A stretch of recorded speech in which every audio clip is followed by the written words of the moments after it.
What's going on, everybody? I'm Primalliquid and welcome to my video based on mana and HL in Disgaea 7. This is a question that quite a lot of people have asked, so we are going to go over HL and mana usage in the game. Is it worthwhile farming, or are you just going to end up with huge amounts that you cannot use? Well, so far, at the very least, in the Disgaea 7 demo, obviously, there will be more ways in the full game, and there will also be more ways to earn HL and mana, so this could change. However, in the demo at least, there are quite a lot of uses for both, and chances are you are not actually going to end up with too huge of a supply of either. So let's talk about them, shall we? First of all, let's talk about mana. Now, mana does actually have a hard cap in the demo. I don't know if this cap will transfer over to the full game, or if the cap will be removed. However, in the demo, mana is actually capped at a low 9,999,000. Obviously, right now I've only got 700,000. I've basically just spent a bunch, that's why. But in the demo, it is capped at 9,999,000 and so on, basically. So you can't get 10 million, essentially. What are the uses of mana?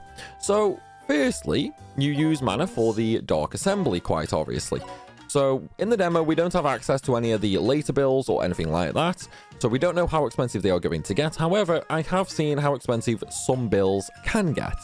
So, depending on the character, okay, as you can see right here, bills in the Dark Assembly are now how you increase character stats, such as movement, throw ability, and counter attacks. There is no Chara world that we know of in this game, so this is how we are going to increase those. They are not done by reincarnation like in 6 either. So this is the final upgrade for the jump ability. So, you know, just so you can climb higher walls and so on and so forth. And this one right here is movement. So for the final movement upgrade, that is going to cost 800,000 mana to even use the bill. So essentially, that is just below 10% of the total mana allowed in the demo. We don't know if, you know, that cap is removed in the full game. It could be, it might not be. But in the demo, at least, this final movement bill is just a little less than 10% of the total mana cap. So you are going to use quite a bit of mana just in the Dark Assembly itself. However, there is actually another big spender for mana. Technically 2 big spenders for mana. So the second one is going to be skills, okay? This time, skills are actually quite expensive. So obviously when it comes to magic and things like that, we can increase the range. Now, I can't get level 9 just because I have a little too little mana basically. But right now, to get us all the way up to level 8 range, it's going to be 436,000. For the final range, if I remember correctly, I think it was about 900,000 to 1 million. Somewhere around that range if you were going from level 1 all the way to level 9. That is not the most expensive though. The most expensive is the actual the actual skill level itself. So right now, let me just find my level 9 skill. So as you can see right there, I do have a level 9 skill. In order to get this skill all the way up to level 9, it cost me around 7 million mana. Okay, so it is quite pricey per skill if and only if the mana cap stays at 9 million. Now, does that make it more usable? Technically, yes, but it is because of an artificial limitation. So if you wanted to, you know, get every single skill all the way up to level 9 and max range on them all, you are going to have to essentially, you know, do a stage, max out your mana, come back, max the skill, go back, do a stage, come back, max the skill, and so on and so forth. It will be a bit tedious if the cap is still there. We don't know if it will be though. This is just from the demo currently, so we'll have to wait and see on that one. But again, the full game does unlock 2 days from when I am recording this video, so I will know more about it at that point. Now, let's talk about the third usage of mana, shall we? So the third usage of mana is naturally for reincarnation. You are going to need a base mana cost to reincarnate. And then if we just re-choose the witch, you are also going to need extra mana for your extra stat points, okay? So that is, again, another use of mana. It is increasing in cost every single time we reincarnate, but I don't know what the actual cap will be on that.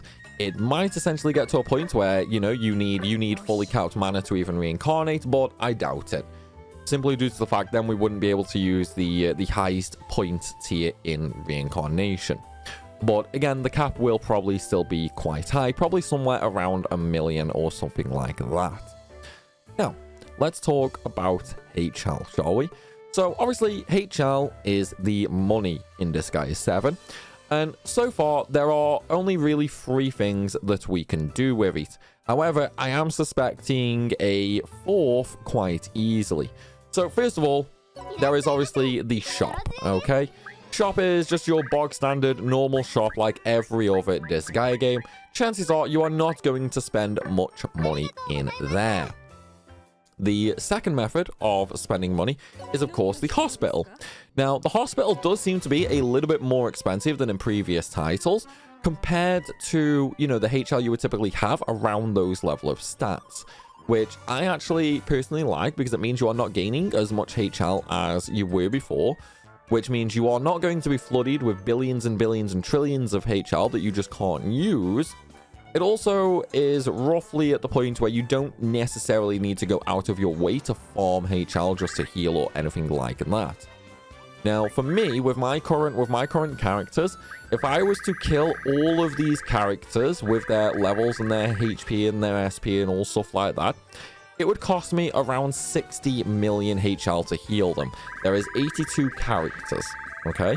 It would be around 60 million HL to fully heal them all, which isn't too bad, especially because, you know, I have been farming HL a little bit in the demo just to sort of see what we can do.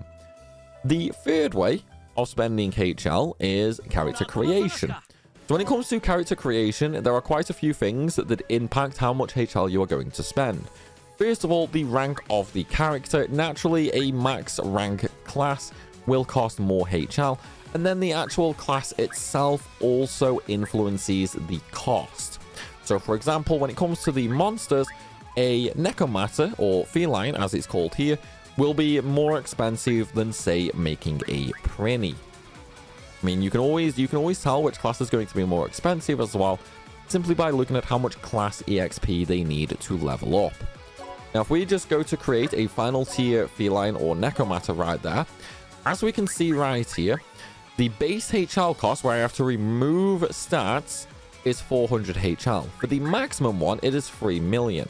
If I choose that, we obviously gain 10 extra stat points, but then in order for me to create that, it's going to be 150 million HL just for level 2000, okay?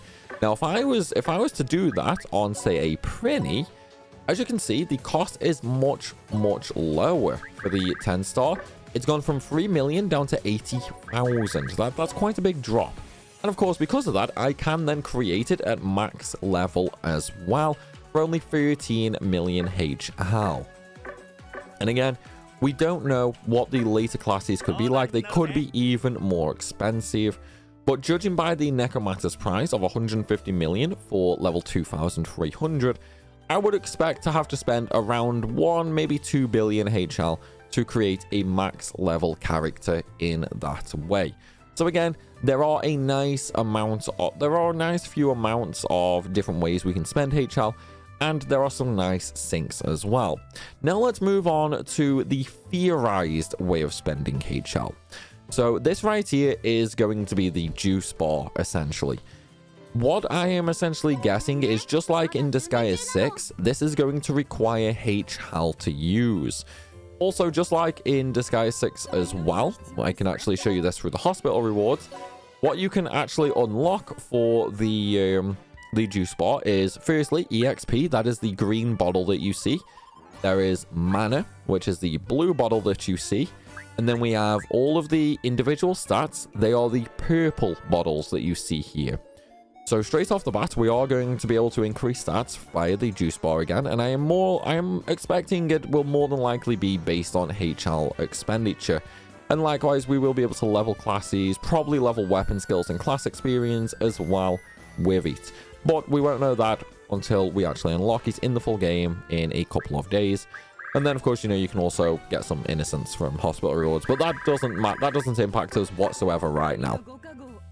There is also one more thing that might require HL. We just don't know yet, as it is a new system in Disgaea 7, and we don't know too much about it, and that is item reincarnation.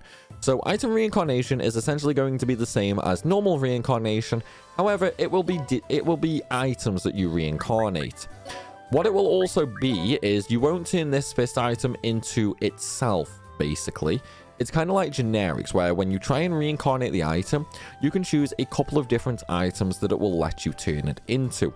And when you are reincarnating, that is also how you increase the properties on said item as well.